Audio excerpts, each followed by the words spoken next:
జై శ్రీకృష్ణ. అనగనగా ఒక ఊరిలో ఒక అడవి ఉన్నది. ఆ అడవిలో ఒక జింక ఉన్నది. జింకకి బాగా దాహం వేసి అక్కడే దగ్గరగా ఉన్న చెరువు దగ్గరికి వెళ్ళింది.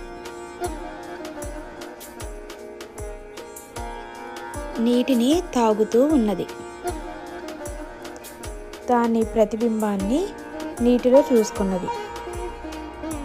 అప్పుడు ఇలా అనుకున్నది, నా కాళ్ళు చూడు ఎంత సన్నంగా ఉన్నాయో, చూడడానికి అస్సలు బాగోలేదు అనుకున్నది. ఇంకా నీళ్ళు తాగుతూ ఉండగా నా కొమ్ములు చూడు ఎంత అందంగా ఉన్నాయో, చాలా బాగున్నాయి కదా నా కొమ్ములు అనుకున్నది. ఇలా అనుకుంటూ నీళ్ళు తాగుతూ ఉన్నది. ఈలోగా వెనకాల ఏదో శబ్దం వినిపించినట్టు అనిపించింది. చూడగా అది పులి అని అర్థమైంది. పరుగు పెట్టడం స్టార్ట్ చేసింది. జింక చాలా ఫాస్ట్గా పరుగు పెడుతుంది.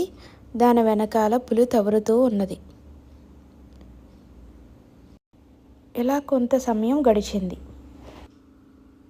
అప్పుడు జింక ఇలా అనుకున్నది, అయ్యో నా కాళ్ళు అసలు బాగలేదు, చాలా సన్నంగా ఉన్నాయి అనుకున్నాను కదా, ఇప్పుడు నా కాళ్ళే నన్ను కాపాడుతున్నాయి, ఈ కాళ్ళ వల్లే కదా నేను చాలా ఫాస్ట్గా పెరిగి పెడుతున్నాను అనుకుంటుంది. ఇంకా కొంచెం ముందుకు వెళ్ళిన తర్వాత ఆ చెట్టు కొమ్మల్లో జింక కొమ్ములు ఇరుక్కుపోతాయి. అప్పుడు అనుకుంటుంది ఇలా, అయ్యా నా కొమ్ములు చాలా బాగున్నాయి అనుకున్నాను కదా, ఈరోజు అవి నా ప్రాణాలు తీస్తున్నాయే, ఇక్కడ ఇరుక్కుపోయాయే అని అనుకుంటుంది. ఈలోగా పులి వచ్చి జింకని పట్టేసుకుంటుంది. ఇప్పుడు అర్థమైందా ఈ కథలో నీతి?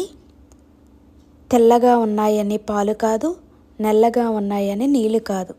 మనం ఏదైతే మంచి అనుకుంటామో అదే ఒక్కసారి చెడు అనిపిస్తుంది. ఒక్కొక్కసారి ఏది చెడ్డదనుకుంటామో దానివల్లే మనకు మంచి జరుగుతుంది. ఇలాంటి ఎన్నో మంచి కథలు మీకు కావాలంటే ఈ ఛానల్ని లైక్ చేయండి, షేర్ చేయండి, సబ్స్క్రైబ్ చేసుకోండి.